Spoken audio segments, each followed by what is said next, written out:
Saludos, muy buenas tardes. Sean bienvenidos y bienvenidas a la conferencia número 21 ya comprendida dentro de este ciclo de conferencias que para este curso 2024-2025 ya saben que Aluex quiere poner en valor el valor de la cultura y seguimos poniendo en valor el conocimiento y el saber.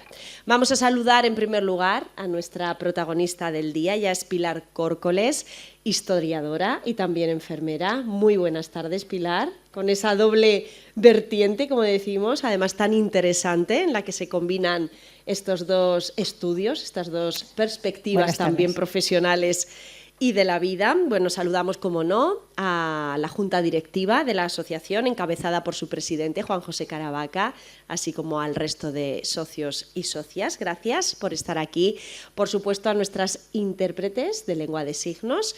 Otro lunes más nos acompañan y hacen llegar estas conferencias a todas aquellas personas sordas. El conocimiento, por tanto, desde Diputación, desde Aluex, inclusivo y accesible para todas las personas. Por supuesto, a nuestras compañeras, Adela y Carmela también, gracias. Otro lunes más por esas grabaciones de estas conferencias. Ya saben que después, dentro de unos días, todos ustedes la pueden volver a ver, esta conferencia, o recomendarla a quienes consideren. Pueden hacerlo, está subida en la página web de la Diputación de Albacete y también en las redes sociales y en la página de la propia asociación. Por supuesto, como siempre, un saludo y un agradecimiento muy especial para los medios de comunicación que ayudan a que esta asociación, pues siga brillando tal y como lo hace, especialmente a la Tribuna de Albacete. Mañana en la contraportada la entrevista a Pilar Córcoles, además, que justo nos hemos cruzado con el fotógrafo, también con esas fotografías que realizan todas las semanas. Gracias a todos los medios de comunicación y a todos ustedes, señoras y señores, como no, bienvenidos también. Con la conferencia de hoy cerramos ya este monográfico que durante el mes de marzo y este día también de abril hemos dedicado a la mujer desde diferentes puntos de vista y perspectivas. Y hoy lo hacemos con Pilar Córcoles. Ella, como decía, es enfermera, historiadora. Actualmente ejerce su actividad profesional en la Gerencia de Atención Integrada de Albacete y desde el año 2014 en concreto ocupa el cargo de supervisora del área de investigación y de formación continuada. Su compromiso con la formación de las nuevas generaciones de profesionales sanitarios le ha llevado también a ser profesora, en este caso asociada, en la Facultad de Enfermería de Albacete. Pero si hay algo que define, y quien la conoce sabe que esto es así, a nuestra querida Pilar es su pasión por la historia. Disciplina esta que además ha cultivado con rigor académico y que la ha orientado hacia la investigación de diversos aspectos de la vida municipal de Albacete, entre los siglos XVI y XIX. Fruto de este trabajo son varias las publicaciones que ha realizado, publicaciones estas además avaladas por el Instituto de Estudios Albacetenses, prestigiosa institución de la que además Pilar es miembro de número. Hoy Pilar Córcoles nos invita a un fascinante viaje al siglo XVI para descubrir el papel de las mujeres en aquella época. En su conferencia tratará de acercarnos a la situación general femenina de aquel tiempo, pero también nos presentará a algunas mujeres que desde diferentes estamentos sociales, como veremos, y esto aparte es muy enriquecedor, lograron destacar y superar las limitaciones que venían impuestas en aquellos tiempos, desde princesas hasta mujeres de los estratos mucho más humildes. Conoceremos a las que brillaron en el poder político, en las artes, en la espiritualidad o simplemente en la lucha diaria por la supervivencia. Y quizás, tal vez, lo más sorprendente es que comprobaremos que a pesar de los siglos, muchos siglos que nos separan, sí que podemos sentirnos muy cercanas o muy cercanos a ellas y también a sus experiencias. Así que sin más preámbulos, les dejo ya con Pilar Córcoles y con esta maravillosa conferencia sobre las mujeres en el siglo XVI. Vamos a recibirla con un fuerte aplauso. Bien, pues nada, lo primero, muchísimas gracias. ¿Qué puede uno ya decir después de esta presentación? Pues dar infinitas gracias a la Junta Directiva de Alués, que tantas veces se ha acordado de invitarme, y bueno, pues yo vengo con tanto gusto y bueno, espero poder seguir compartiendo más veces porque realmente para mí es un placer. Dar las gracias a la Diputación que nos recibe en este estupendo salón y desde luego darles las gracias a todos ustedes que han tenido pues el interés de venir aquí esta tarde, a pesar de que hace una tarde muy agradable, de solecito para pasear, pues han decidido que vienen pues a conocer o a revivir, porque algunas ya son conocidas, las historias de mujeres que nos separan de ellas 500 años o 450 y que, como decía María José, pues creo que vamos a poder encontrar puntos en común. Las mujeres y también los hombres, porque a fin de cuentas las experiencias humanas muchas veces son comunes. En este caso, pues como ven, yo he puesto ahí una serie de estratos sociales y van a ir viendo que las mujeres de las que vamos a hablar son mujeres que sin romper su condición social, sin desclasarse de lo que se esperaba de ellas, sin embargo fueron capaces de superar ampliamente esos márgenes y hacer cosas extraordinarias. Bueno, vamos a ir viéndola, pero antes de empezar a hablar de las mujeres en concreto, creo que sería útil que revisásemos un poco cómo es la situación de la mujer en la Edad Moderna. Estamos hablando de la Alta Edad Moderna, del siglo XVI. Es una época en la que, por una parte, hay un interés en promover la educación femenina. Es la época en la que Erasmo de Róterdam, Juan Luis Vives y otros pensadores pues, son proclives a que la mujer reciba educación.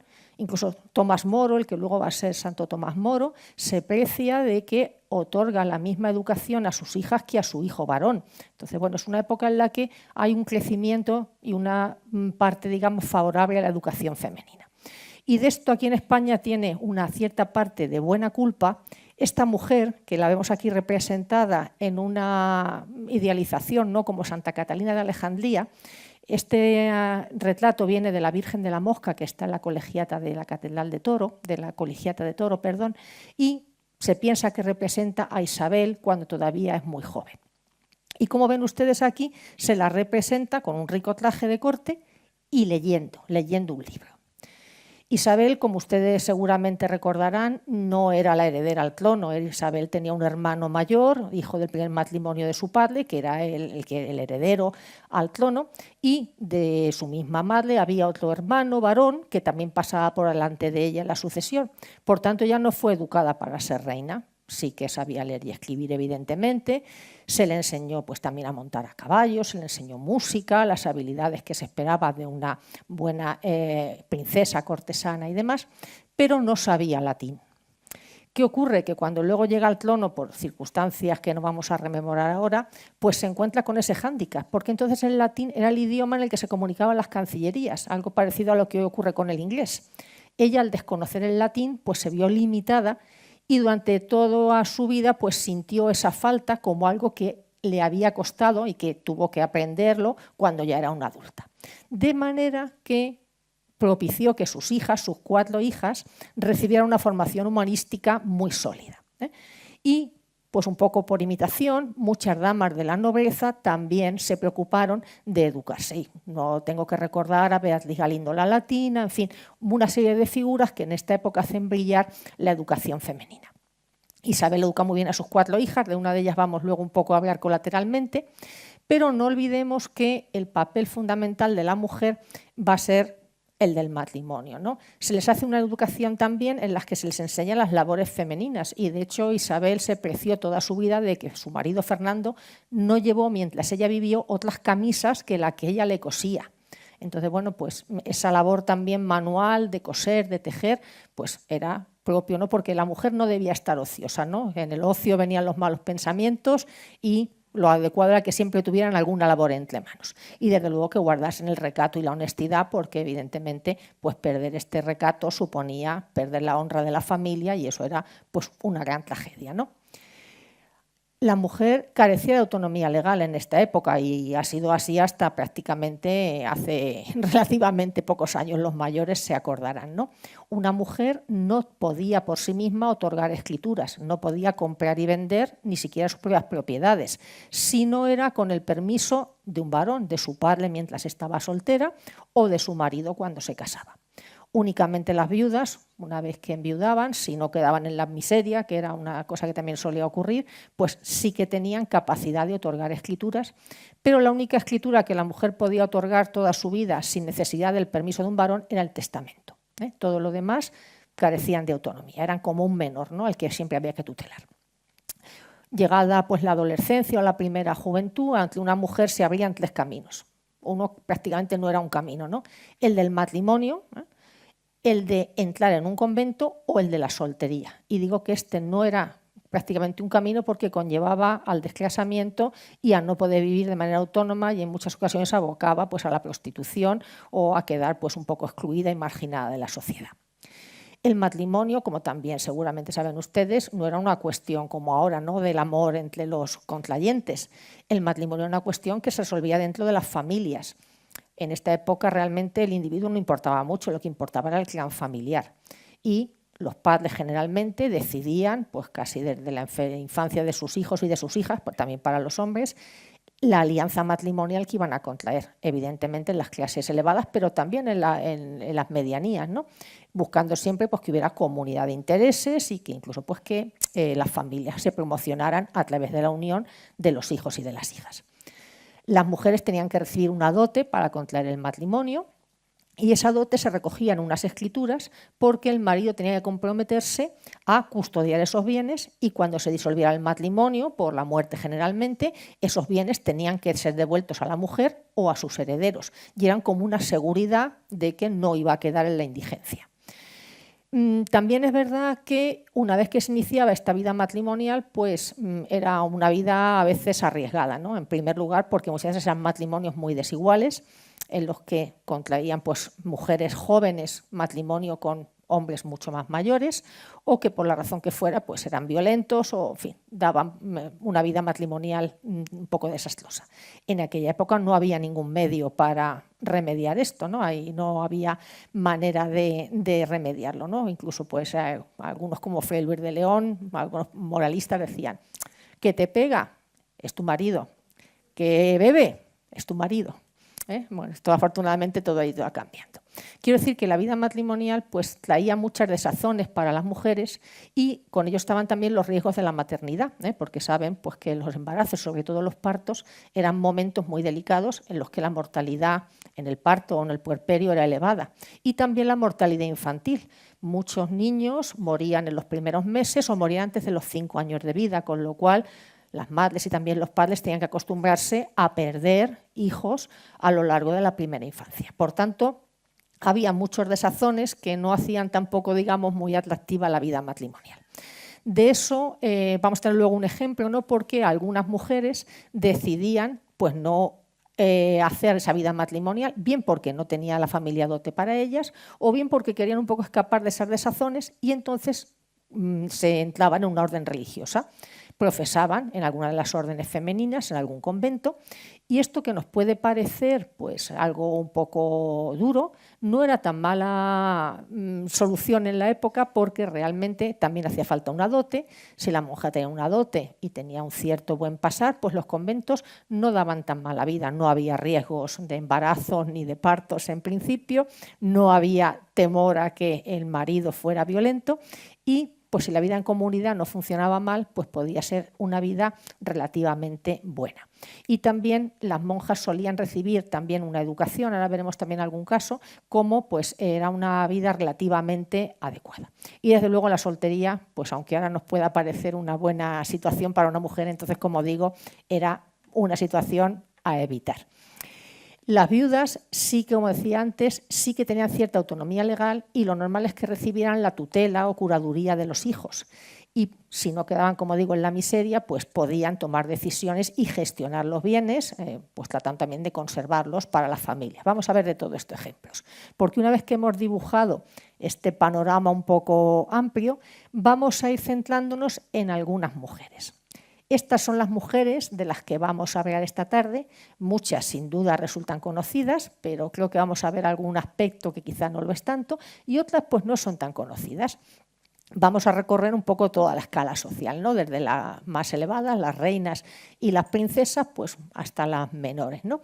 Y como digo, son mujeres que, bueno, pues sin romper lo que se esperaba de ellas, los cánones sociales, pues sí que fueron capaces de hacer cosas que salían muy fuera de esos cánones, ¿no? Y vamos a irlo viendo una por una.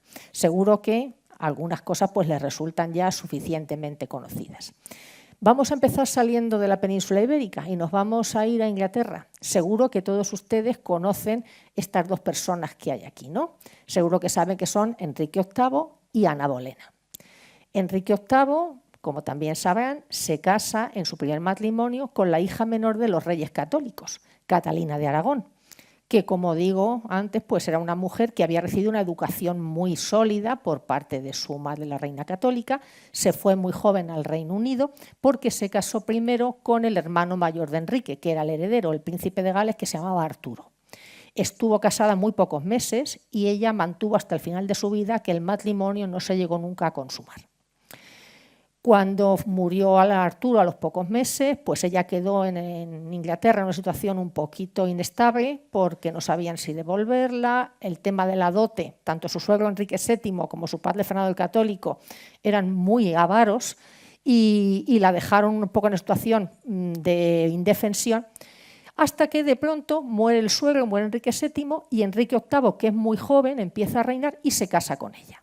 En ese momento fue un matrimonio por amor, lo que no solía ocurrir, pues en cambio ocurrió y se casan, él ya era un poquito mayor y tiene unos años de gran felicidad, ¿no? Nacen varios hijos, nacen 2 varones que mueren en los primeros meses y al pasar los años, llegando al final de los años 20, resulta que solamente hay una hija viva, María, y Enrique le preocupa mucho esa situación porque no quiere de ninguna manera que su reino lo herede una mujer. En cierta medida es una postura comprensible, porque, claro, una mujer lo normal es que se casara y su marido, pues si era otro príncipe de otro país, pues se llevara un poco digamos, el reino hacia sus intereses. Y por otra parte, una mujer no podía comandar un ejército. Y esto a Enrique le preocupaba porque su propio padre, Enrique VII, es el Enrique que gana el trono luchando contra Ricardo III, el famoso de la obra de Shakespeare, ¿no? El de Mi reino por un caballo. Por tanto, habían ganado el trono con las armas en la generación anterior. Y pensar que lo iba a heredar a alguien que fuera una mujer, pues bueno, en fin, eso él no lo podía. ¿Y por dónde es que conoce a una dama de la reina, Ana Bolena, que ha estado en la corte francesa? Como ven ustedes, Ana no era una belleza al uso de la época, entonces se llevaban las mujeres rubias con los ojos claritos, y Ana era morena, no era muy alta, tenía los ojos oscuros, pero debía tener un gran encanto y un carácter muy firme. Y Enrique cayó completamente rendido, ¿no? Y además Ana tuvo la firmeza de decir que no se iba a entregar si no era que se casaba con ella, porque una hermana suya también había estado con Enrique y luego pues él la había olvidado. Bueno, me estoy extendiendo mucho, pero para que vean la situación en la que nace Isabel. Isabel nace el 7 de septiembre de 1633, ya del matrimonio de Enrique y Ana, y claro, después de todo lo que había luchado Enrique para repudiar a Catalina, y saben ustedes que eso conllevó un cisma de la Iglesia y demás, del que luego hablaremos un poco, pues después de todo lo que eso le había conllevado y que había conseguido casarse con Ana y coronar la reina y tal, pues resulta que nace una hija. Esto, claro, para Enrique fue un golpe muy grande y también para Ana, porque evidentemente su posición no quedaba consolidada. Claro, era joven, bueno, podían tener más hijos, ¿no? ¿Qué ocurre? Bueno, pues ya saben ustedes la historia porque se ha contado en muchas películas, series, etcétera. Se queda embarazada de nuevo, aborta y Enrique ya decide deshacerse de ella, ¿no? Le costó poco y cuando Isabel tiene 2 años y medio, poco más de 2 años y medio, Ana Bolena, acusada de traición y de que se ha acostado con otros hombres, hasta con su propio hermano, el caso es que es decapitada en la torre. Con lo cual Isabel queda huérfana de madre cuando apenas tiene 3 años. Y además es repudiada porque se considera que el matrimonio es ilegítimo y ella es una hija bastarda. Por tanto, se le aleja de la corte, en ese momento ella seguramente no sería consciente, queda en poder de sus ayas, pero queda incluso en la pobreza. Las mismas ayas que la atienden tienen que pedir que por favor les den algo de ropa porque la niña está casi desnuda, ¿no? Pasa así bastantes años, casi 10 años, en los cuales pues está en la mayor pobreza, ¿no? Y poco a poco pues ella se iría dando cuenta de esto. Hasta el año 1543 no volvió a ser reconocida como heredera.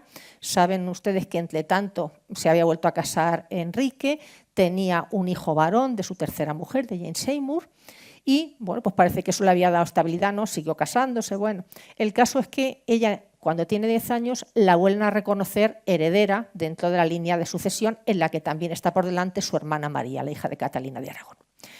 Muere Enrique VIII, después de haberse casado 6 veces. Su viuda, le sobrevive la última viuda, Catherine Parr, una mujer de una educación muy elevada, además una protestante convencida que escribe incluso meditaciones y demás. Isabel pasa a residir con la viuda de su padre, con Catherine Parr, en la cual, curiosamente también, se casa enseguida, se vuelve a casar con este hombre, con Thomas Seymour, que es hermano de la reina fallecida Jane Seymour. Y con ellos va a vivir Isabel. En estos años recibe una educación exquisita, porque, como digo, Catherine Parr se preocupa mucho de este tema, pero sigue estando Isabel en una situación comprometida porque Thomas Seymour, aunque está casado con la reina viuda y tiene con ella una hija, parece que intenta seducir a Isabel con idea también de promocionarse al trono. Eso conlleva una conspiración en la que al final Thomas Seymour, que aquí no nos parece muy guapo, pero debía de ser un hombre muy atractivo, pierde la cabeza, es decapitado también.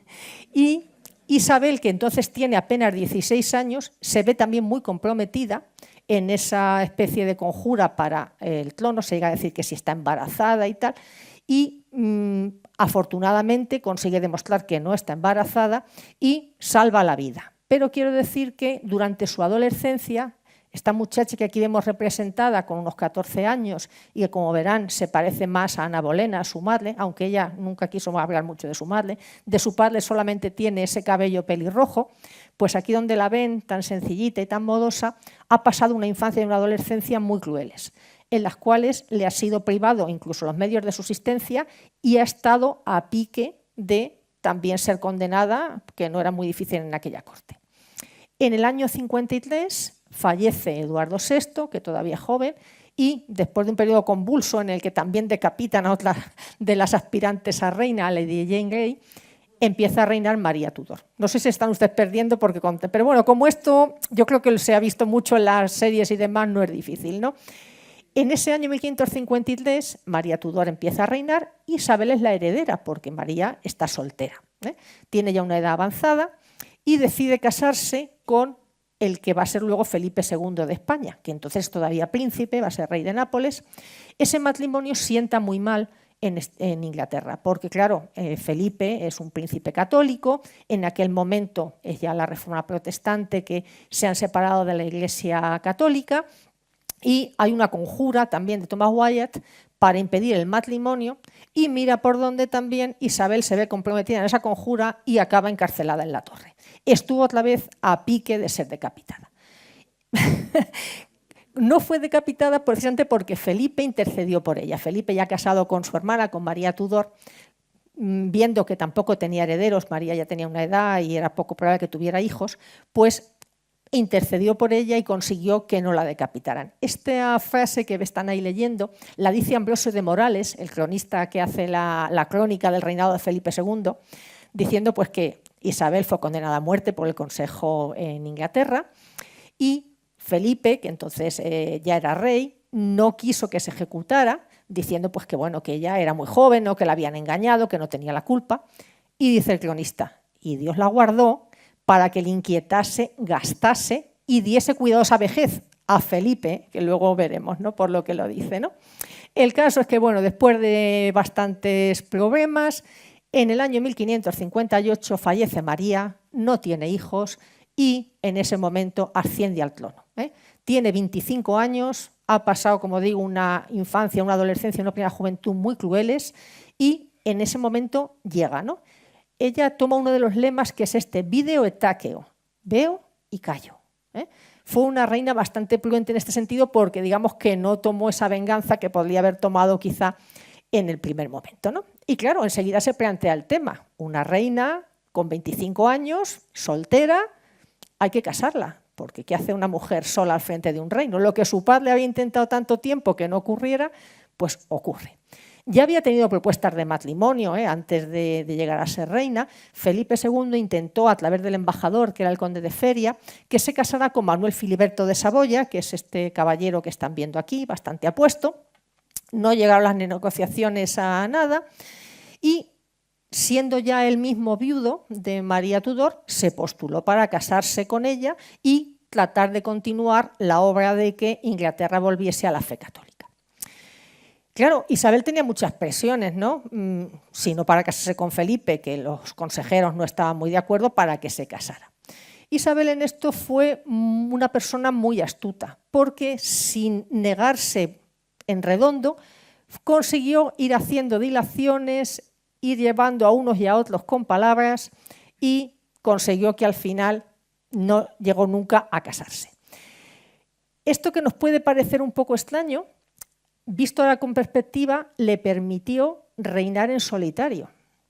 Claro, con todas las desventajas que eso tenía, porque efectivamente ella no se podía poner al frente del ejército. Tampoco tuvo herederos, porque claro, al no estar casada, no se cumplió la primera obligación de un rey o de una reina, que es dar descendencia para que la dinastía siga.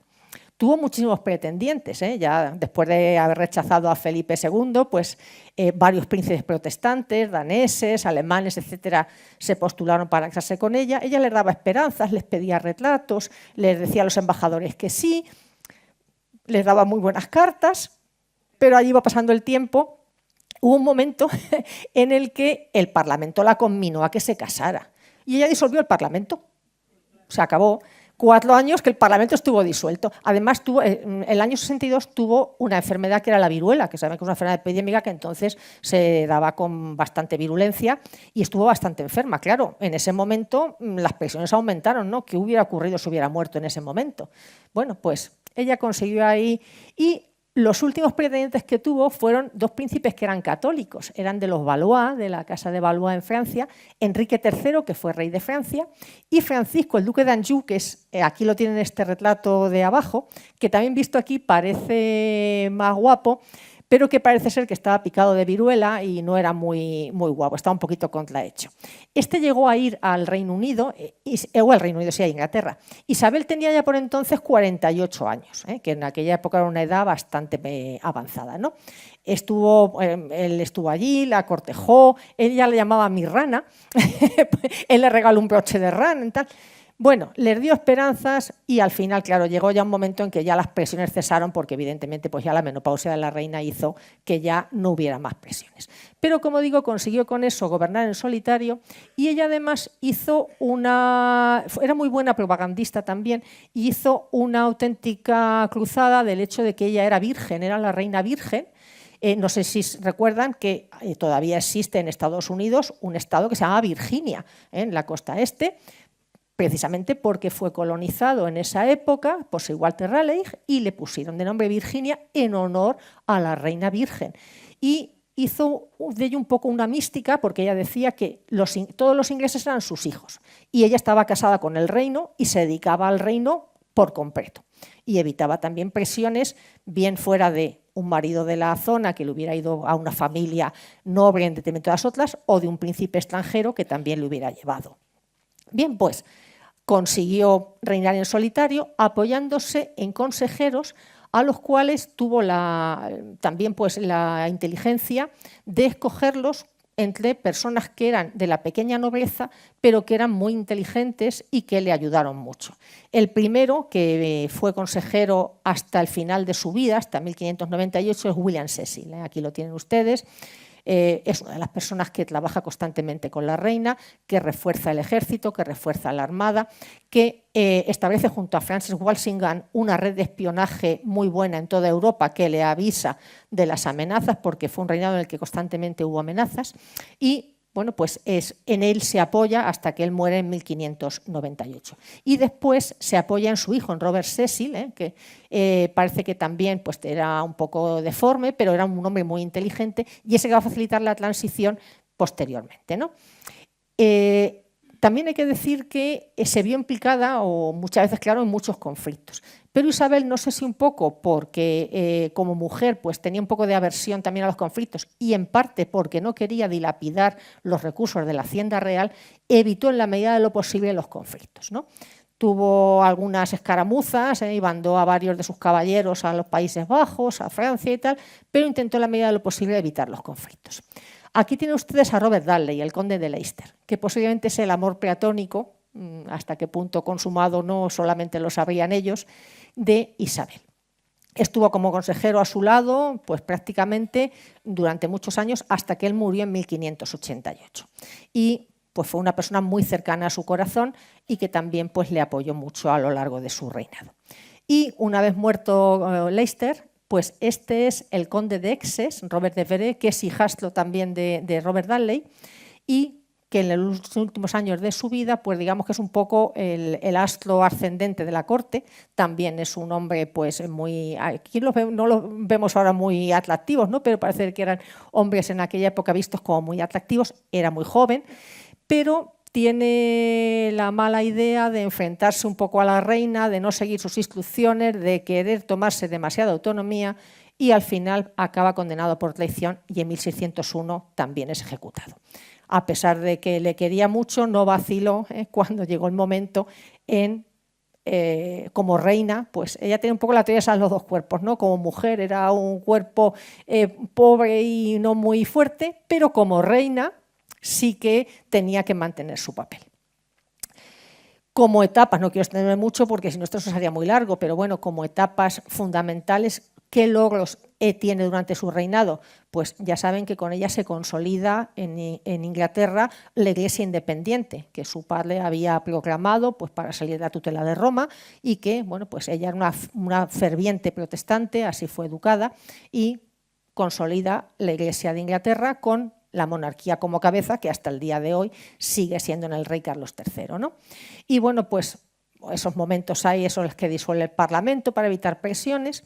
Un momento muy grave en su reinado fue cuando el Papa Pío V la declaró ilegítima y esto suponía en la época que los súbditos quedaban liberados del deber de fidelidad y cualquier súbdito podía haberla matado aduciendo que hacía la voluntad de Dios. Ella tenía siempre bastante temor de que los súbditos católicos, porque se les permitía, había una cierta tolerancia, en un momento se rebelaran y acabaran por derrocarla, ¿no? Pero esto al final no llegó a ocurrir, ¿no? Otro momento muy grave fue la crisis con María Estuardo. María Estuardo era también candidata al trono de Inglaterra. Era descendiente de una de las hermanas de Enrique VIII, era católica, era reina de Escocia, fue un tiempo reina de Francia. Cuando vuelve a Escocia tiene una serie de problemas, bueno, acaba destronada y refugiándose en Inglaterra. Pero claro, es un problema, ¿no? Isabel no tiene otros herederos. A María, que además es una mujer con mucho atractivo también, muchos caballeros la siguen, la quieren promocionar. Felipe, incluso don Juan de Austria, está dispuesto a ir a conquistar Inglaterra para poner a María en el trono. Bueno, pues al final, quizás, bueno, pues no está muy claro, ¿no?, si ella conspiraba, hasta qué punto conspiró o no. El caso es que en 1587 se la juzga y se la ejecuta.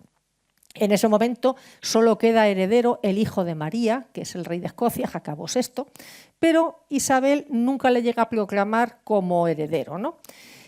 Otro momento, desde luego, muy duro y muy difícil para Isabel fue el momento en que se anunció la partida de lo que aquí llamamos la Armada Invencible, ¿no?, que, como saben, pues se originó, ¿no?, a partir del deseo de Felipe de conquistar Inglaterra y volver a la fe católica.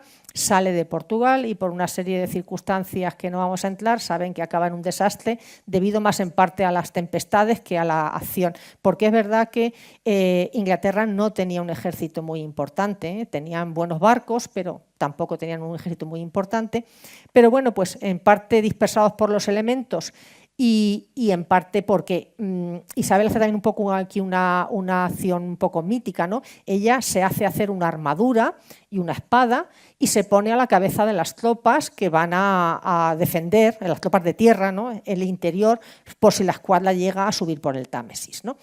Pasa a revistar a las tropas y los enfervorece, ¿no? Su reina virgen, que está ahí al frente de ellos, que es una con el pueblo. Bueno, pues todo esto, cuando luego se recibe la noticia de que la Armada se ha deshecho y que ya no es un peligro, pues ella también lo celebra como que Dios le ha dado también esa victoria. Y aquí la vemos en un retrato bastante famoso, en la que vemos, pues ella está ya, en este momento ya tiene 55 años, ya es mayor, pero como ven aparecen casi como un ídolo, ¿no? Aparece, esta túnica es la túnica de las 600 perlas que le deja Robert Dudley en su testamento. Y ella pues se ve ahí, bueno, pues un poco en recuerdo a él, y se ve pues como la flota inglesa está aquí estupenda y aquí está la flota española que ha acabado deshecha por las tempestades. Bueno, pues, y ella pues se ve aquí con la mano sobre el mundo como señal de dominio. Es cierto que al final de su reinado pues deja el reino en muy buenas condiciones. En el año 1600 se funda la Compañía Británica de Indias Orientales, que va a ser pues la base de todo el dominio comercial que luego va a tener Inglaterra sobre la India, ¿no? Y ya saben que más adelante pues tenemos el imperio y demás. Todo esto se asienta en esta época, ¿no? Es un reinado muy largo el de Isabel y nos hace pues, situar bases para que luego tengamos ese gran desarrollo que tiene después lo que será el Reino Unido. Pero como a todos, pues llega el final de la vida, ¿no? Y curiosamente, Isabel no sabemos de qué murió. Incluso ella se negó a guardar camas, se empezó a sentir mal. Es verdad que este último año, 1603, pues ella tuvo también bastantes pérdidas de algunas de sus damas más cercanas y ella pues entraría en una especie también de depresión. El caso es que no sabe muy bien qué le ocurrió. 3 o 4 días antes de su muerte empezó a sentirse mal. Pero esto que ven aquí, que es de una vidriera de una catedral de St. James, donde se ve al arzobispo de Canterbury aquí a los pies del lecho de la reina, no llegó nunca a pasar. No se quiso echar en la cama. Y a medida que se fue sintiendo mal, intentaron sus doncellas, intentaron sus consejeros que se acostara, ella dijo que no, que a una reina no se le decía lo que tenía que hacer. Solo pudieron ponerle unos cojines y que poco a poco se fuera recostando en los cojines, trajeron músicos para que la calmaran y la entretuvieran. Robert Cecil se presentó a preguntarle qué iba a pasar y bueno, parece que ella hizo un signo como que quería dejar de heredero a Jacobo VI de Escocia y así se realizó la transición. Bueno, hizo, digamos, lo que quiso hasta el final de su vida, ¿no? Pero es cierto que a pesar de todo lo que su padre temía de dejar el reino en manos de una mujer, pues ella, después de un reinado largo de 44 años, dejó un reino estable, una identidad nacional consolidada bajo esa égida de la reina y además fue un periodo de gran cultura y de desarrollo de la literatura. Es la época de William Shakespeare o de Christopher Marlowe, no necesito tampoco decir mucho más, ¿no? Por tanto, fue una gran reina, ¿no? Con sus luces y sus sombras, aquí para los españoles bastantes sombras, pero sin duda en su país pues es bien recordada. Bueno, pues vamos a pasar a otra mujer, ¿no? Vamos a volvernos al terreno de España. Vamos a ver a doña Juana de Austria. Este subtítulo está tomado de lo que son las biografías de la Real Academia de la Historia. Si ustedes las buscan, dice esto: infanta, regente, jesuita. ¿Uy? Jesuita. ¿Esto cómo puede ser? Pues doña Juana es la tercera hija que sobrevive del matrimonio de Carlos el Emperador y Isabel de Portugal, ¿no? Nace en Madrid en 1535. Ha tenido más hermanos antes, pero solo sobreviven una hermana, María, y Felipe, que es el heredero, el varón, y se queda huérfana de madre cuando tiene apenas 4 años. La crían sus ayos, que son de origen portugués, igual que la emperatriz su madre, y ella durante toda su vida pues, va a tener también esa dulzura y esa cercanía de los portugueses. Es verdad también que recibe una educación muy esmerada. Las mujeres de los Austria tuvieron todas una tradición de una educación muy esmerada e incluso pues, vamos a ver que destacaron en las artes y también en algunos aspectos de ciencias, ¿no? Pero bueno, recibe una educación esmerada, se la acusa quizá a veces de que tiene un carácter altivo, cuando luego se va a Portugal la encuentran que es un poco estirada, digamos, ¿no? Pero bueno, también es verdad que el carácter castellano es diferente del portugués. Y durante su primera juventud ejerce un poco de madre de su sobrino, el primer hijo que tiene Felipe II en su primer matrimonio, que nace en 1545 y al que ella le lleva 10 años y se crían un poco juntos y ella le hace un poquito de madre, viven durante un tiempo en Alcalá de Henares con su hermana María, luego en Toro y muy pronto se va a realizar su matrimonio. Este matrimonio lo tenían decidido ya el emperador y su madre desde que ella era una niña, desde el año 1539, desde que ella tenía 4 años. En 1552, cuando ella tiene apenas 17, se va a Portugal para contraer matrimonio con el heredero portugués, que se llama Juan Manuel y que es 2 veces primo suyo. Sus padres y sus madres son hermanos uno con otro, ¿no? Son primos hermanos por partida doble. Se casan en Portugal y se queda embarazada, pero resulta que Juan Manuel muere el 2 de enero del 1554 cuando todavía no ha nacido el hijo. El hijo va a nacer unos 15 días después, el día 20 de enero. Y en ese momento, claro, allí Juan acaba de tener ese hijo, pero ya el marido ha muerto, ya no hay posibilidad de herencia. Podría haberse quedado, podría haber continuado allí o podría haber decidido para ir a otro matrimonio, pero su hermano Felipe decide que vuelva a Castilla. Fíjense que deja a su hijo con unos pocos meses. Sí que es verdad que lo deja con la abuela, que a su vez es su tía, con lo cual es verdad que todo queda en la familia. Pero ya tiene que dejar a su hijo, al que no vuelve a ver nunca más en la vida, y vuelve a Castilla porque hace falta que sea regente, ya que Felipe, que es príncipe, va a salir hacia Europa, luego se va a casar con María Tudor, todo esto que les he contado, y hace falta que alguien se quede en España al frente del gobierno.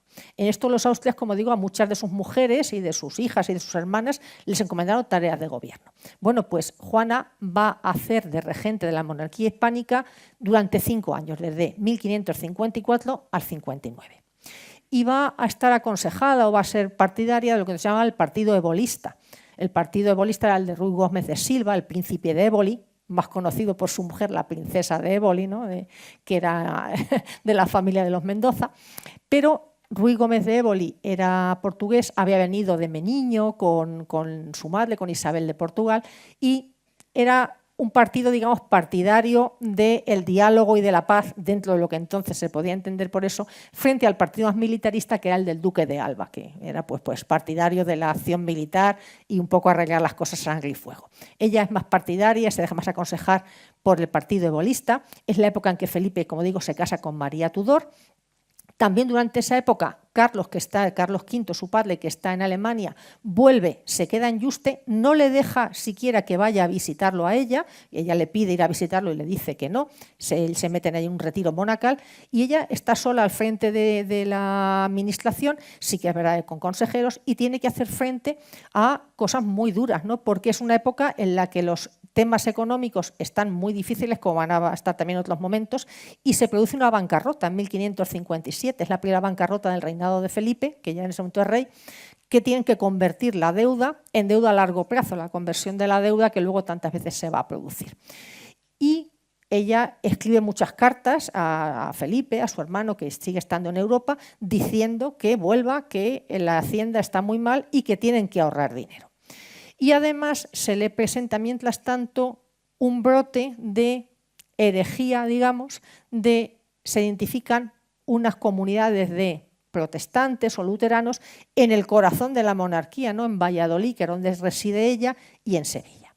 Y esto además es especialmente doloroso porque ella es una mujer de una espiritualidad muy intensa y que tiene una espiritualidad de tipo erasmista, que en este momento empieza a ser cuestionada como un poco peligrosa, ¿no? Ella es partidaria de lo que se llama la oración de recogimiento, ¿no? De hacer oración mental, de la meditación, de la contemplación, todo esto que ahora nos parece muy bien, en aquella época empieza a ser sospechoso de que son prácticas que están más en el ámbito luterano, incluso Erasmo en algún momento está en una situación un poco delicada. y ella misma, que también está en ese ámbito, pues tiene que ver cómo la Inquisición procesa y hace algún auto de fe con luteranos en esa zona que posiblemente estaban también cercanos a su espiritualidad. Bueno, pues en esta época de tanta inquietud, pues se produce una situación muy especial, que es por lo que también la traigo aquí, ¿no? Ella ha cumplido, ¿no? Se ha casado, ha tenido un hijo, ha hecho lo que le han dicho, ha vuelto a España para ser regente, pero en el año 1554 profesa en la Compañía de Jesús. La única mujer que ha profesado en la Compañía de Jesús, que no admitía mujeres, ni creo que hasta el día de hoy las admite. Pero con ella hacen una excepción porque ella está muy cercana a el que va a ser luego San Francisco de Borja, Francisco de Borja. Francisco de Borja, que es también pariente de la familia, ha actuado durante su infancia pues como casi un segundo padre, ¿no? Las ausencias del emperador Carlos. Y saben que luego, pues, después de que muere la emperatriz, aquello famoso de no serviré más al Señor que se me pueda morir, él empieza un proceso también de espiritualidad, cuando fallece su mujer entra en la compañía, pero sigue estando muy cercano a la familia real. Entonces, bueno, pues Juana pide el ingreso en la Compañía de Jesús, eso sí, con un nombre de varón, y ingresa como Mateo Sánchez, y se le permite hacer voto simple de pobreza, obediencia y castidad. Y hasta el día de hoy es la única mujer que sepamos que ha ingresado como novicio en los jesuitas, aunque fuera pues, de esta manera un poco clandestina, ¿no? Bueno, pues ahí queda, ¿no? Ella hace esos votos, pero sigue viviendo, haciéndolo como regente, ¿no? Cuando ya vuelve Felipe a España, pues ya él es el que se encarga del reinado y ella consigue entonces vivir más su espiritualidad, ¿no? Y una de las cosas que en ese momento hace, y que hasta el momento de hoy se mantienen, como según saben ustedes, es fundar un monasterio, el monasterio de las Descalzas Reales, que todavía sigue siendo como un remanso de paz en el centro de Madrid, seguro que muchos de ustedes o todos ustedes lo conocen, lo funda en la Orden de Clarisas y hace de él un espacio femenino para el recogimiento, para la oración y como tal se mantiene durante su vida e incluso después las siguientes generaciones, las mujeres de la familia real, sin necesidad de profesar, podían ir allí a hacer retiros espirituales y a vivir la espiritualidad en ese ambiente, ¿no? Y además es una gran mecenas, como otras personas de su familia. Hace una gran colección de reliquias, que son muy valoradas. También Felipe II hace una gran colección de reliquias y también de arte. Y si ustedes van a las Descalzas, pues podrán ver y admirar muchas de las obras que ella fue haciendo acopio y que luego siguieron otras generaciones posteriores. A ella le debemos, por tanto, la fundación de este monasterio, que era la casa en la que ella había nacido, porque ella nace en Madrid, que era una casa de unos nobles y que luego ella compra para hacer el monasterio.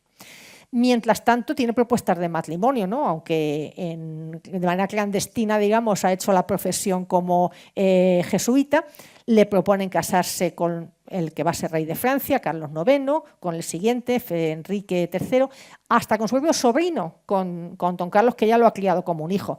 Ni don Carlos quiso, ni ella tampoco en ningún momento, ¿no? Pero tuvo esas propuestas a las que ella fue rechazando, ¿no? Aquí la vemos en este momento también pues, bastante altiva, ¿no? Con ese medallón, mostrando que es hija del emperador. Y lo que sí hizo es que a pesar de ese retiro y de ese recogimiento, pues ayudó mucho a la vida familiar, ¿no? Cuando Felipe vuelve a España, se casa con Isabel de Valois en esa Praz de Cateau-Cambrésis en 1559. Isabel es muy joven, es casi una niña, tiene 14 años cuando viene a España. Está don Carlos, el hijo del primer matrimonio, que también es joven. Está don Juan de Austria, el que se ha legitimado, que también es un joven. Y bueno, pues ella hace un poco ese calor de familia con esos jóvenes, ¿no? La esposa y el hijo de su hermano, el otro hermano, y consigue pues darles un poco un ámbito familiar. ¿Qué ocurre? Que luego, pues eso, Isabel de Valois, en el año 1568, es un año terrible, porque muere Isabel de Valois después de un parto complicado. Muere también, ha muerto antes don Carlos, en una situación que ha dado origen también a muchas especulaciones, y ella pues se va quedando, digamos, muy triste, ¿no? En el año 1570, pues viendo ya que la situación está difícil, se retira a su convento de las Descalzas, pero ni siquiera entonces le dejan estar tranquila, porque Felipe, que no tiene en aquel momento más que 2 hijas, decide casarse de nuevo y se casa con su sobrina, con Ana de Austria, la hija de su hermana mayor, con lo cual Juana sale de su retiro y vuelve a dar un poco de vida familiar a su hermano y a la que también es su sobrina y ahora su cuñada. con lo cual pues ella tiene varios hijos con Felipe y Juana hace un poco esa sensación de familia. ¿Qué ocurre también? Bueno, pues que en esos años también van muriendo más personas. Juana es todavía joven, pero muere Francisco de Borja, que ha sido tan cercano a ella también en el ámbito espiritual. Muere Ruy Gómez, el príncipe de Éboli, y esto pues hace que ella también se vaya sintiendo triste y progresivamente se vaya desligando un poco de la corte, ¿no? Y aún lo último que hace es ayudar, porque en 1573, en principios de septiembre, la reina Ana, que está embarazada de su tercer embarazo, está en el Escorial con ella. Y cuando está cercano el parto, se dirige a Madrid para dar a luz en Madrid. Juana la acompaña estando ya muy enferma. La reina da a luz en Galapagar, al tercer hijo, que se llama Diego. La reina sigue hacia Madrid y Juana está ya en tan malas condiciones que vuelve hacia el Escorial y allí fallece unos días después, el día 8 de septiembre.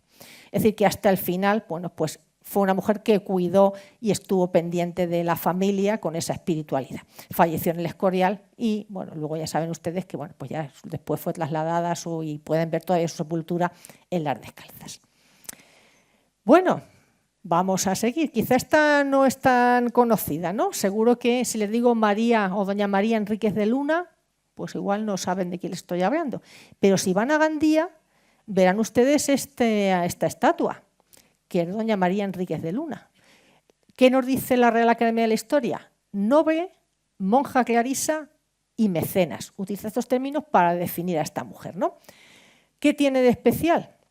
Pues el principio de su vida es como la de tantas hijas de familias nobles. Ni siquiera sabemos muy bien en qué año nació ni dónde nació. Pensamos o se piensa que es en Medina de Río Seco. Es hija de uno de los nobles de Castilla. Su padre es hermano de la madre de Fernando el Católico. Son de la familia de los almirantes de Castilla, una familia poderosa.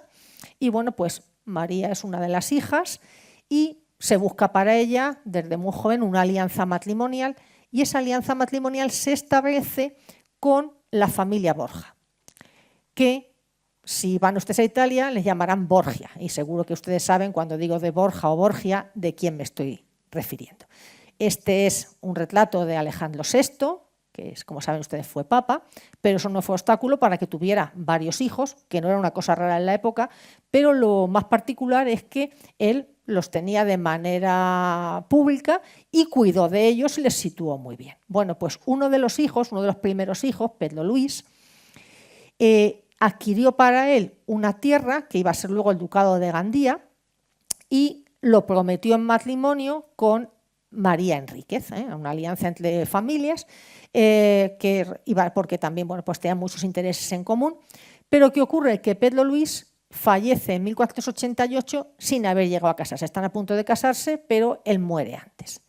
Y bueno, pues como suele decir también en otras ocasiones, el siguiente hermano, Juan, que es hermano solo de padre, hereda el título, hereda el ducado de Gandía y hereda a la prometida, ¿no? Y se casa con ella, con doña María Enríquez de Luna. Se casa en el año 93. Juan es un hombre que tiene una vida muy, muy ajetreada, digamos, ¿no? Una vida un poco salvaje. Es el hermano mayor, detrás va César Borgia. Entre ellos hay bastantes pendencias porque César en ese momento es cardenal, está destinado a la Iglesia, pero no tiene ninguna vocación religiosa y envidia el puesto de su hermano. Bueno, Juan y María tienen al menos 2 hijos, un varón que se llama también Juan y una hija que se llama Isabel. Y ese año Juan muere asesinado estando en Italia, estando en Roma.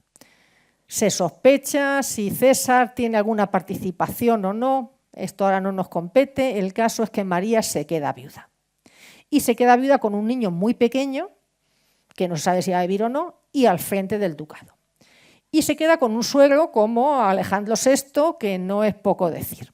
Y Alejandro VI quiere que el ducado lo herede su hijo César, no lo herede el niño este que no sabemos si va a vivir o no.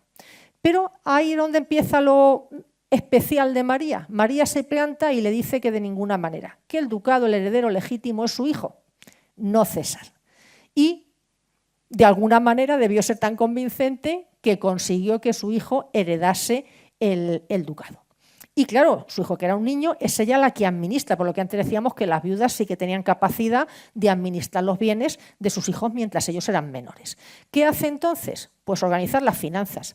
Se deshace de las propiedades que había en Italia, que a ella no le interesaban para nada, se las vende a Fernando el Católico, y lo que hace es adquirir tierras cercanas a su ducado de Gandía, la baronía, por ejemplo, de Llombai, que luego va a ser también marquesado, seguro que le suena después más adelante, tierras cercanas y tierras muy productivas para incrementar las propiedades que luego van a ser de su hijo. Es una zona donde se cultiva desde tiempos de los árabes mucha caña de azúcar, una zona muy rica, que está también muy bien cultivada.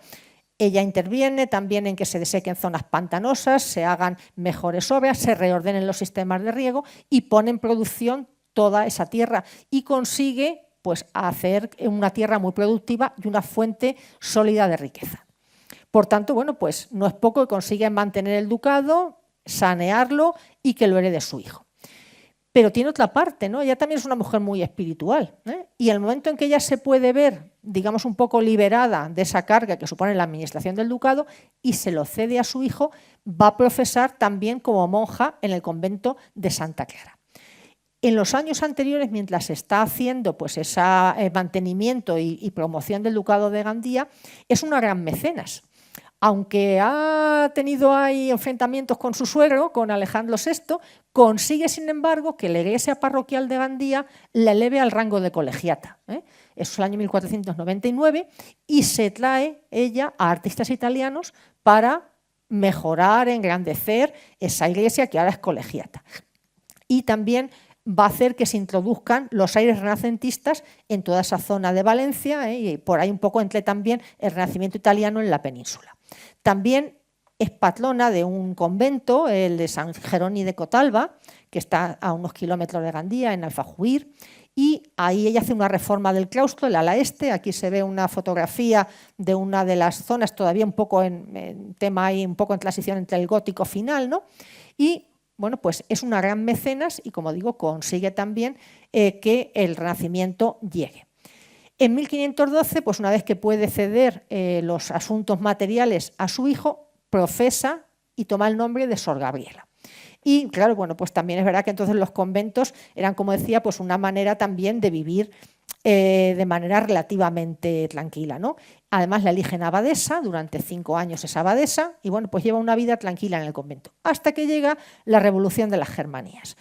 En relación, ¿saben? Cuando llega Carlos a España, pues también hay problemas, está pues la revuelta de las comunidades y ahí en la zona de Levantina se producen las Germanías. Resulta, bueno, pues que ya no considera que estar en el convento sea muy seguro y se refugia en la zona de Baza junto a su hija, que también ha profesado, y está ahí unos años, los que no sabemos muy bien qué ocurre, no se ha conservado documentación, hasta que la situación se calma y en 1530 retorna al convento de Santa Clara, vuelve a asumir el cargo de abadesa y ahí tenemos luego también unos años tranquilos, hasta que en torno a 1537, no sabemos tampoco la fecha muy bien, pues ya un poco en la oscuridad de la tranquilidad fallece en Gandía. Por tanto, pues una mujer que también supo mantener la herencia de su hijo, enfrentándose nada menos que al Papa Borgia. Bueno, y también conocen ustedes a esta señora seguramente, ¿no? A Sofonisba Anguissola, ¿no? ¿Qué nos dice la Real Academia? Dice pintora, música, literata, profesora de pintura y dama de honor. Esto es un poco una mezcla, ¿no? Sofonisba en los últimos años está siendo bastante conocida, sabe que se dedicó a alguna exposición junto con Lavinia Fontana. Bueno, pues Sofonisba es una persona muy particular también, ¿no? Nace en Cremona, en Italia, no sabemos exactamente, en torno al año 1532, y su familia es una familia de la nobleza local. Su padre tiene una manía con la historia de Cartago. En varias generaciones anteriores tienen todos nombres de la historia cartaginesa. Su padre se llama Amílcar, ¿no? Y a varias de sus hijas, a un hijo suyo le pone Asdrúbal y a ella le pone Sofonisba, que es la hija de Asdrúbal Giscón. La Sofonisba cartaginesa es una mujer fatal, ¿no? Bueno, el caso es que ella recibe el nombre de Sofonisba y toda la familia es una familia muy culta y el padre además es en esa época en la que decimos que la educación femenina es algo a potenciar y el padre da muy buena educación tanto al hijo varón como a las hijas. y curiosamente, viendo que tienen ella y algunas de otras hermanas actitudes artísticas, pues las lleva a que aprendan pintura, que eso sí que era bastante llamativo, ¿no? Porque otra cosa es que tuviesen formación humanística, pero aprender pintura y aprender con pintores, pues realmente era algo particular. Una mujer no podía ser maestra pintora, no podía formar parte del gremio, no se podía examinar, pero Sofoniba y algunas de sus hermanas aprendieron pintura con un pintor de Cremona y luego continuó también su formación con otro pintor, Bernardino Gatti, y en esa época, claro, ella lo que aprende a hacer es una pintura, digamos, entre comillas, femenina, pinturas de interiores, que hace autorretratos en los que se presenta a sí misma pintando una imagen religiosa, ¿no? Lo que puede parecer que es adecuado para una mujer, pero aquí hay como ya una vindicación de que ella es una artista y es una pintora que está creando el arte. Y claro, luego va haciendo pues retratos en los que pinta a miembros de su familia, no le está permitido pintar desnudos, como es típico de la pintura renacentista, ¿no? Ella pinta escenas de interior, pinta escenas en las que sus hermanas están jugando al ajedrez y su padre hace un poco con ella, viendo el gran talento que tiene, pues hace un poco lo que el padre de Mozart hizo con Mozart cuando era pequeñito, ¿no? Llevarlo por las cortes para que a su hija pues la dieran a valorar, buscándole salidas y buscando también un buen matrimonio, evidentemente. Entonces, bueno, pues recorre varias cortes, incluso tiene contactos, aunque no directamente con Miguel Ángel, ¿no? La fama de ella llega hasta Miguel Ángel y Miguel Ángel parece que le manda un cuaderno de dibujos y admira también el arte de ella, aunque no llegan a estar directamente. Y fíjense que en este retrato que hace Sofoniba de su padre con su hermano y otras de sus hermanas, si bien la postura que tiene aquí el padre Amílcare recuerda un poco a la del Giuliano de Médicis de la tumba que hace Miguel Ángel para los Médicis, esa postura de contraposto, y esto recuerda un poco la influencia de Miguel Ángel que también toma Sofoniba.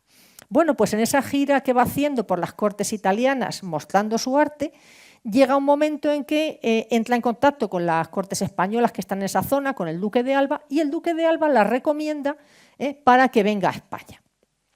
Y se viene a la corte española. Es la época, es el año 1559 del que hemos hablado ya anteriormente, cuando Felipe II se casa con Isabel de Valois.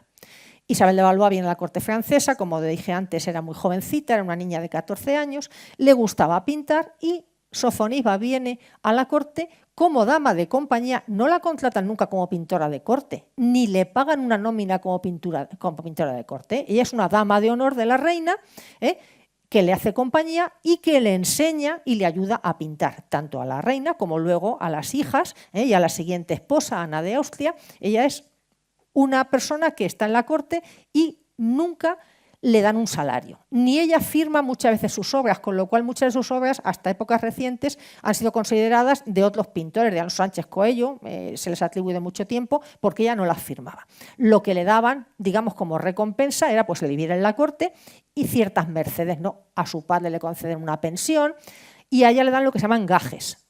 Pues le regalan un vestido, le regalan unas joyas, pues como se podía hacer con otras damas de la corte a las que se quiere agasajar. Pero en esa época, ella en esos años de la década entre los 60 y los 70, pinta numerosos retratos, porque ella lo que hace casi siempre son retratos de la familia real. Y aquí tenemos a Isabel de Valois, cuando es bastante jovencita todavía, aunque muere muy joven también, a Felipe II, y no sé si aquí podemos apreciar una cierta dulzura, más que en otros retratos de Felipe, quizá en esta época también es la época en la que él está en una vida familiar más agradable, o la mirada de Sofoniba es un poco más dulce. El caso es que lo vemos ahí pues un poco, digamos, más cercano, ¿no? Esta es Ana de Austria, la cuarta esposa, que es también sobrina de Felipe. Ella sigue en la corte, Sofoniba, y también pues, le va enseñando a pintar a las hijas, a Isabel Clara Eugenia y a Catalina Micaela, las dos hijas de Isabel de Valois, hasta que en los años 70, viendo que ya ella se va haciendo mayor y que tiene en torno a 40 años, pues se hace perentorio buscarle un matrimonio. Porque no nos deja de ser la misma situación de las mujeres, ¿no? Ella dice que ya que le van a buscar un matrimonio, pues que se lo busquen en Italia, que ella ya en esa época pues desea volver a su casa, su padre se ha hecho mayor, muere y tal, y entonces le buscan el matrimonio con un príncipe italiano que se llama Fabrizio de Moncada y ella retorna a Italia, ¿no? Y está casada con Fabrizio durante 5 años. Es verdad que en ese momento ella ha adquirido cierta capacidad económica, de hecho para la escritura de dote no la dota su familia, no la dota su padre, sino que ella tiene sus propios recursos para proporcionarse a sí misma la dote, ¿no? Y otra cosa particular es que aunque sigue pues esta vía del matrimonio, que era lo adecuado para su situación, no abandona la pintura, sigue pintando mientras su matrimonio, sigue pintando pues también como hacía, ¿no? Miniaturas, asuntos religiosos, lo que podría considerar una pintura adecuada para una mujer. Enviuda pronto y se queda en una situación precaria, ¿no? Porque el marido ha dilapidado también buena parte de los recursos. Y entonces también surge un momento un poco rebelde de Sofonisba y se casa en secreto con Horacio Lomelino, que era miembro de una familia noble, pero era bastardo. Entonces, bueno, pues no era un matrimonio aconsejable. Claro, ella seguía siendo pupila del rey de España. Entonces, claro, cuando plantea ese matrimonio, en la corte le dicen que no es un marido adecuado. Y ella dice, que ya se ha casado, el matrimonio ya está consumado, así es que se salió con la suya, ¿no?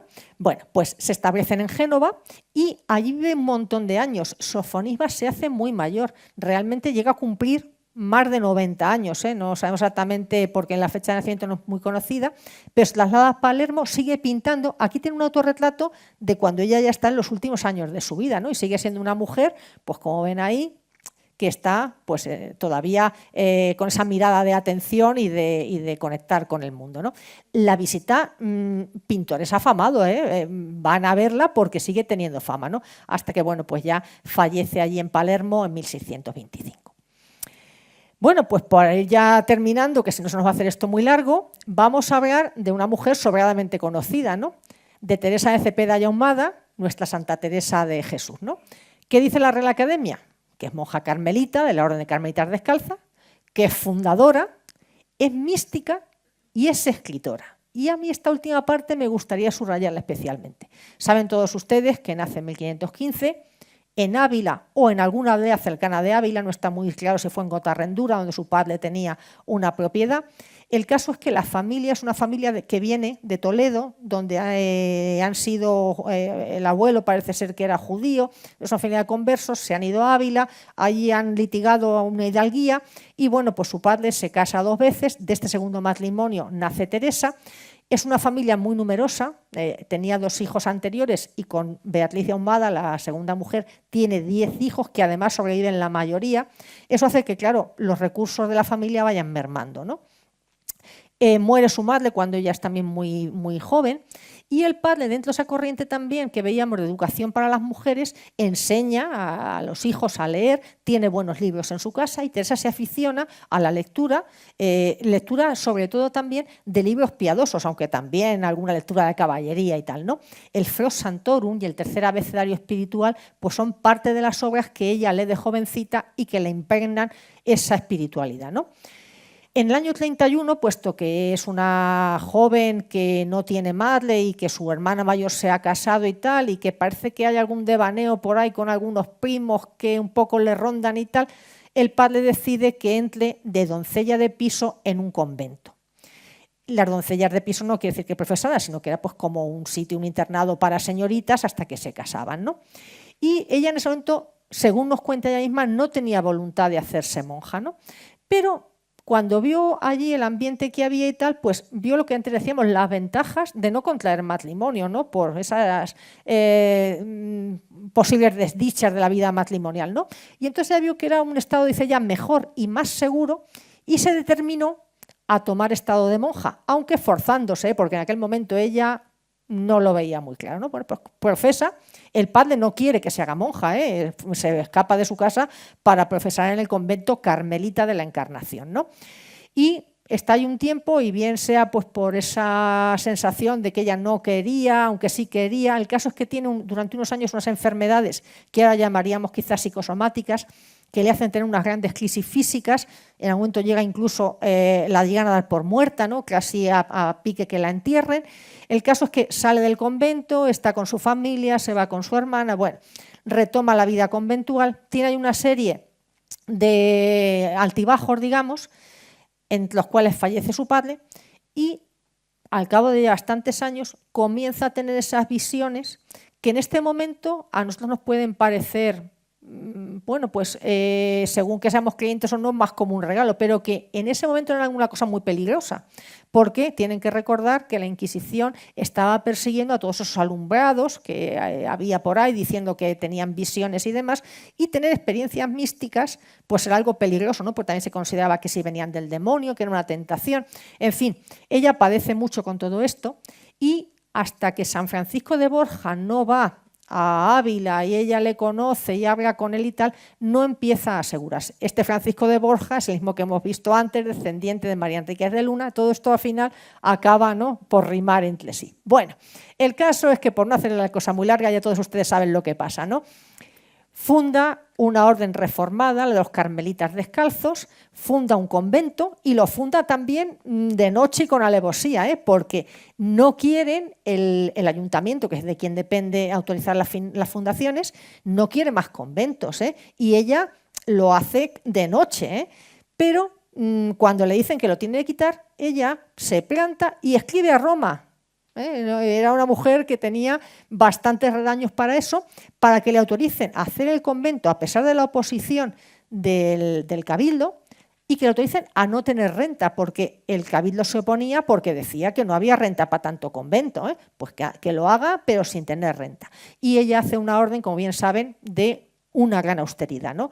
Saben que ella prescinde pues, de los zapatos, ¿no? Y pues se llama la orden descalza, pasan de zapatos a sandalias, no es que fueran descalzas literalmente, pero hace también en sus conventos una vida en la que no falta la alegría. Ella también a sus monjas les dice que tienen que tener periodos de recreo, de distracción, cantan, hacen procesiones por el claustro del convento.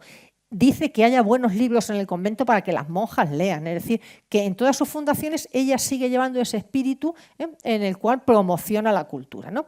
Hace muchas fundaciones, no voy a entrar aquí, entra en contacto con el que luego va a ser San Juan de la Cruz, con el que va a reformar la orden masculina, tiene algún conato de problemas al fundar en Pastrana un convento con los duques, con los príncipes de Éboli, en el que luego se retira la princesa cuando se queda viuda y acaba como el Rosario de la Aurora. Pero lo que me interesa es que nos fijemos también en que Santa Teresa es una de las cumbres de la literatura en español.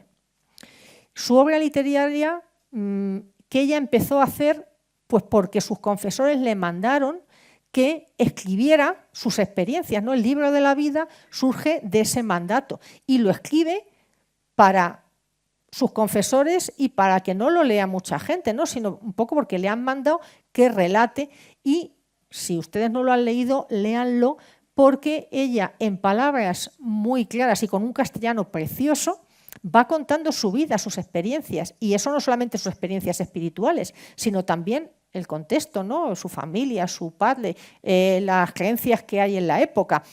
Todo esto ella lo cuenta, y lo cuenta con un lenguaje muy rico. Y claro, ella todo el tiempo dice que ella es una pobre mujer, que ella no tiene letras. Claro, también es verdad que tenía la Inquisición soplándole detrás, con lo cual ella dice, si me equivoco, pues me corrigen, porque yo soy una pobre mujer y yo puede que me equivoque, ¿no? Pero con todo eso ella no deja de escribir. Esto le va a traer problemas también con la Inquisición, porque este manuscrito va a pasar luego con copias y demás. La misma princesa de Éboli, doña Ana de Mendoza, es posible que fuera ella misma quien lo dio a la Inquisición, y esto hace, bueno, pues que Teresa tenga problemas. Saben que últimamente han puesto, pues que han reconstruido el rostro de Santa Teresa con inteligencia artificial a partir de, bueno, pues sus restos y una serie de... Bueno, el rostro que hemos visto en la tele no es tan diferente de estos retratos, ¿no? Una mujer pues relativamente guapa, aquí ya está pintada en su madurez, ¿no? Con unos ojos muy vivos, y que pues toda la vida esas experiencias que tuvo las hubo plasmar en los temas también terrenales, ¿no? Y bueno, pues me interesa también que piensen en estos temas de Santa Teresa como gran escritora y como una de las cumbres de la literatura, no solo mística, sino de la literatura en castellano, junto con San Juan de la Cruz. Claro, ella, bueno, pues afortunadamente fue protegida por algunas de las personas nobles, por la duquesa de Alba y tal. Consiguió que la Inquisición consiguieron por ella que la Inquisición no la tuvieran presa, y bueno, pues fue una santa, ya saben, muy andariega en muchas fundaciones, y al final la misma duquesa de Alba la reclama para que vaya también, una de sus nueras está a punto de dar a luz, para que vaya, esté allí. Total, que llega Alba de Tormes ya bastante enferma y fallece allí. Y hay una cosa curiosa, ¿no? Porque ella fallece, pero fallece justo el día en que se cambia el calendario gregoriano y saltan de pronto 10 días. De manera que el 15 de octubre, al T sigue el 15. Por eso conmemoramos el 15 de octubre, aunque falleció el día anterior al día 4, ¿no? Llegó enseguida la beatificación y la canonización, fueron realmente muy rápidas. Pero fíjense, no se proclama doctora de la Iglesia hasta el año 1970. Fíjense que a veces, bueno, pues que la Iglesia mide el tiempo en siglos, ¿no? Pero cómo le costó tanto reconocer que es una de las doctoras de la Iglesia, al nivel de los doctores masculinos, ¿no? Bueno, pues ahí está. Y para terminar ya, vamos a hablar de un personaje que seguramente es quizá la menos conocida, pero yo quería también poner pues un rostro de mujer un poco distinto, ¿no? Hemos hablado pues de grandes princesas, reinas, etcétera, y esta es Madalena Ruiz. ¿Qué dice la Real Academia? Dice, loquilla, truancilla. Bien, con ese cariño, esta mujer era una de esas que en la corte de los Austria saben que existía mucho lo que llaman gentes de placer, que tanto en la corte de Carl, de Felipe, luego de los herederos y tal, saben que Velázquez posteriormente retratará también a algunos de los bufones reales con una gran dignidad, por cierto. Pues esta mujercica debía tener algún tipo de acondroplasia, tenía unas piernas muy cortitas y muy arqueadas y bueno, pues estaba en la corte pues como una bufona, ¿no? Diríamos. Parece ser que ella llega a la corte, quizá fuera de origen portugués, porque llega en la casa de doña Juana de Austria, la que antes hemos comentado, que también se casa con el príncipe portugués y demás. No sabemos realmente su origen, pero sí que estuvo en la corte desde la casa de doña Juana y era muy apreciada. Es verdad que, bueno, pues sí que eran personas a las que se tenía pues un poco para que hicieran juegos y para que alegraran, y al mismo tiempo se tenía con ellos un trato muy, muy cercano, muy cariñoso. Y esto lo sabemos porque Felipe II, cuando se va a Portugal, va a ser coronado allí rey y tal, en los años 80, 1580, se lleva consigo a Madalena Ruiz. Le tiene mucho cariño y se la lleva. Y le escribe a sus hijas, a Isabel Clara Eugenia y a Catalina Micaela, muchas cartas que se han conservado porque Catalina Micaela se las llevó a Italia posteriormente y se han conservado, que fueron publicadas luego en el siglo pasado. Y ahí Felipe habla pues, de cosas que un padre habla a sus hijas. Y entre ellas le cuenta las gracias que hace Magdalena y cómo se atreve, porque es una mujercilla, pero se toma muchas ínfulas, ¿no? Se atreve a enfadarse con el rey. Imaginen Felipe II lo que debía de ser, lo que imponía. Sabemos que en una ocasión que Teresa de Jesús fue a hablar con el rey, le impuso tanto que no se atrevió a mirarle a los ojos. Y sin embargo, esta mujer, Magdalena, le reñía al rey. Cuando se enfadaba, pues le reñía. Y se atrevía incluso pues, a desvergonzarse y a pedirle regalos a los cortesanos, incluyendo al duque de Alba, que también debía de ser un señor de lo más imponente, ¿no? Pues ese trato familiar, cuando Felipe le habla a sus hijas, le dice pues, que Magdalena dice que está sorda, que está ya vieja y flaca, y él lo atribuye a que bebe demasiado, ¿no? A que no es muy continente con la bebida. Y sí que dice bueno, que le encanta bailar, que en cuanto hay un poco de música, los pies se le van, aunque está ya un poco mayor, ¿no? Y sabemos también que le gustaban mucho los toros, ¿no? Pues esta mujer de la que conocemos estas ideas también nos da sorpresas, porque cuando luego ya vuelve a España, hace un testamento en 1584, aunque va a morir luego más tarde, en el cual sabemos por una parte que tenía una gran espiritualidad, porque en ese testamento deja muchas limosnas y mandas piadosas y tenía bienes de fortuna también como para dejar esas mandas, y además tenía 2 hijas. Una de ellas era monja y la otra estaba casada con un portero del Alcázar Real. Y ella misma tenía criados, es decir, que dentro de lo que cabe llevó una vida relativamente acomodada. Aquí la ven en este retrato donde está con Isabel Clara Eugenia. Isabel Clara Eugenia está vestida de corte, con un traje que era de su madre, Isabel de Valois, y tiene apoyada la mano sobre la cabeza de Magdalena, con un gesto pues, un poco protector.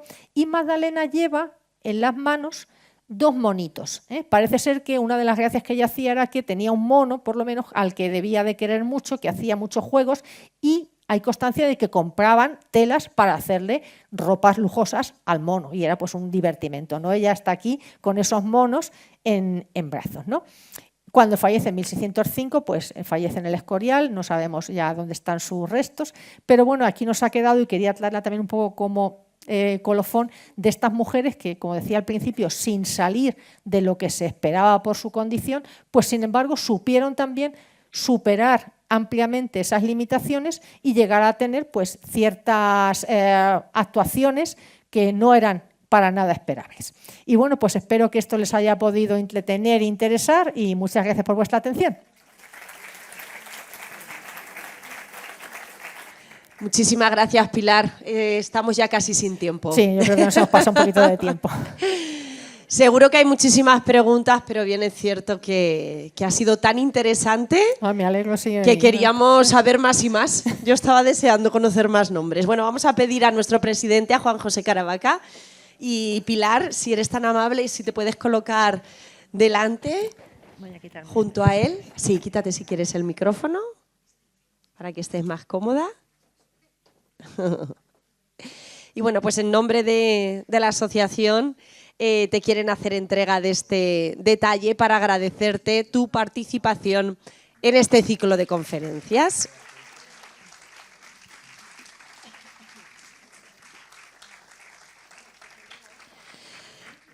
Nos vemos después de Semana Santa ya, de las vacaciones. Vamos a estar 2 semanas de descanso para recargar fuerzas y nos vemos el próximo lunes, 28 de abril, con la directora del Archivo Histórico Provincial, Elvira Valero de la Rosa, que hoy nos acompaña. Gracias, Elvira, por estar aquí. Y su conferencia, que lleva por título El agua de Albacete, de la acequión al canal de María Cristina. Muy interesante esta conferencia, se la recomiendo y les esperamos que descansen. Gracias.